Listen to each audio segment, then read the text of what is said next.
안녕하세요. 김정현TV의 김정현 목사입니다. 오늘은 언더우드 아펜젤러 두 번째 한국교회를 꿈꾸었던 이 두 사람의 이야기를 한 번 더 나누게 될 텐데요.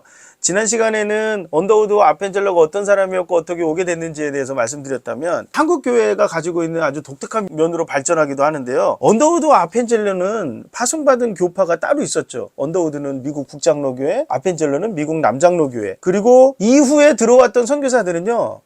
교파가 하나가 아니었어요. 미국 북장로교회도 있었고 북감리교회가 언더우드 아펜젤러였다면 미국 남장로교회 선교사들도 들어왔고요. 호주 장로교회 선교사들도 들어왔고 그 다음에 캐나다 장로교회 선교사들도 들어왔습니다. 그리고 남감리교회 선교사들도 들어왔습니다. 남감리교회, 북감리교회는 거의 같이 움직이기 때문에 물론 이제 구분되어지기는 하지만요. 언더우드와 아펜젤러 선교사는 이렇게 다양한 교파의 선교사들이 그들에게 들어왔을 때 무언가 선교사들이 따로따로 움직이는 것보다는 연합하는 것이 좋겠다라고 하는 생각을 가지고 있었습니다. 그래서 1887년에 성경 번역부를 설립해서 성경 번역 사업을 주도하기 시작합니다. 단순히 한두 명에 의해서 번역 사업이 이루어지는 것이 아니라 모든 선교사들이 함께 성경을 번역하는 작업을 시작했다라고 하는 거죠. 아니 성경 번역되어 있는데 왜 성경 번역을 또 하냐고요? 지난 시간에 말씀드렸잖아요. 만주에 있었던 성경 번역은 평안도 사투리로, 그리고 이수정이 일본에서 번역한 이 성경은 어려운 서울말과 한문식의 문체로 번역이 되었다고요. 그러니까 성경이 둘로 나누어지게 되니까 잘못 해석할 수 있는 여지가 너무 많은 거예요. 그러니까 이것을 하나의 성경, 표준이 되어지는 성경을 한국 사람들이 읽도록 해야 되겠다. 그렇게 해서 성경 번역 작업을 시작합니다. 그래서 1890년에 지금의 대한기독교서회의 전신이었던 한국선교서회, 조선선교서회 라고도 하는데요. 한국선교서회를 설립해서 성경 번역 작업을 주도합니다. 지금 기독교 서회이기도 하고 나중에 이게 성서공회, 성경 번역 작업만 또 따로 떨어져서 성서공회가 되기도 하거든요. 그리고 1901년에는요. 이런 성경을 번역하면서 연합했던 이런 선교사들이 선교사 공회를 조직해서 한국의 교파를 초월했던 복음주의 단일교회를 꿈꾸기 시작합니다. 그러니까 장로교 따로, 감리교 따로 이렇게 선교사들이 교파가 다르게 들어왔지만 그들이 한국에 세우는 교회는 어떻게 해요? 복음주의 단일교회, 교파가 없는 단일 복음주의 교회를 만들겠다라고 하는 꿈을 이때부터 꾸었다라고 하는 거죠. 그들에게는요, 한국교회는 자신들의 업적도 아니었고 교파가 이룬 선교적 성과도 아니라고 생각을 했습니다. 단지 예수 그리스도의 복음의 증거였고 복음의 빛으로 세워진 교회였다라고 판단했기 때문에 이런 단일 복음주의 교회를 꿈꿀 수 있었다라고 하는 거죠. 여러분, 우리나라에 왔던 선교사들, 특히 언더우드 아펜젤러를 비롯한 대부분의 선교사들은요, 미국 복음주의 부흥운동의 영향을 받고 있었습니다. 그래서 선교에 헌신했던 인물들이었거든요. 다른 누구보다도 복음주의 신앙으로 투철했던 선교사들이었기 때문에 그러한 영향은 한국 교회사 교파의식보다는 복음의 순수성을 더 중요한 가치로 여길 수 있도록 만들어 주었고요. 이러한 신학적 성향 때문에 한국에 들어와서 사역하면서 서로 간에 교파적으로 갈등하기보다는 서로를 돕는 그런 아름다운 사역을 감당할 수 있었다라고 하는 거죠. 그리고 앞으로 세워질 한국교회가 교파가 구분 없는 그런 복음주의적인 교회가 세워지기를 소망했었습니다. 한국에 들어왔던 여러 교파들이 서로 분쟁 없이 선교구역을 분할하고 나누어서 관리할 수 있었던 것도 궁극적으로는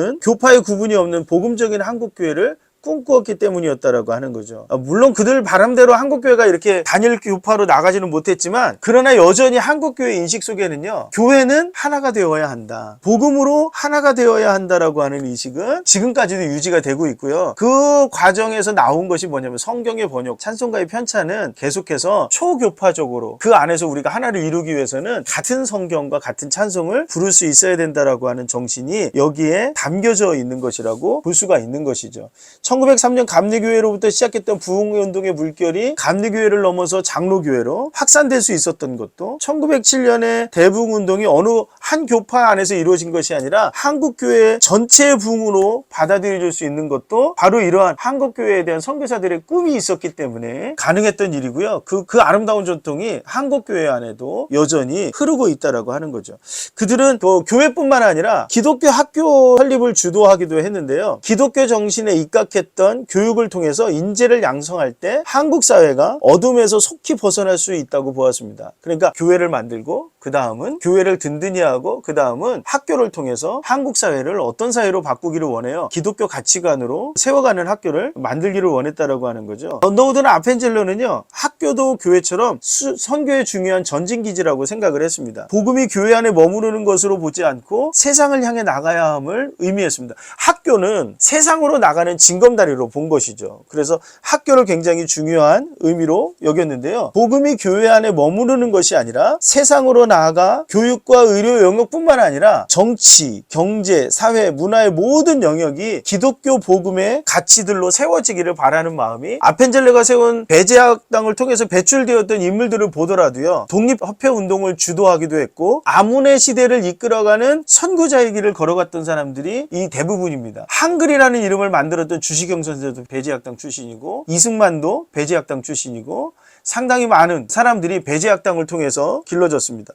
언더우드에 의해서 설립되었던 연희전문에서도요, 각 분야에서 일제하여 한국 사회를 이끌었던 지도자들이 양성되었고, 그리고 해방 후에 한국 사회 각 분야에서 강력한 영향력을 행사할 수 있었습니다. 이외에도 평양의 숭실학교, 이런 학교들이 그리고 전국 곳곳에 선교사들이 세웠던 학교들이 그러한 영향을 끼쳤고요.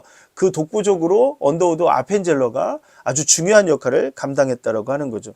한국교회 성도들이 지금도 교파의 차이를 잘 구분하지 못하는 경우가 많은데요. 그것은 초기의 선교사들이 바로 그렇게 한국교회를 디자인했고 그 다음에 복음 안에서 한 교회라는 인식을 가지고 있었기 때문에 가능했다라고 하는 겁니다. 역사의 가정은 존재하지는 않지만 언더우드 아펜젤러가 꿈꾸었던 한국교회의 모습이 만약에 그때 실현되어졌더라면 장로교 총회 만들고 감리교 연회 만드는 것이 아니라 이게 하나의 단일 교파의 교회로 한국교회가 이어져 왔다라고 한다면 어떤 모습이었을까 저는 가끔 생각해 보기도 하는데요.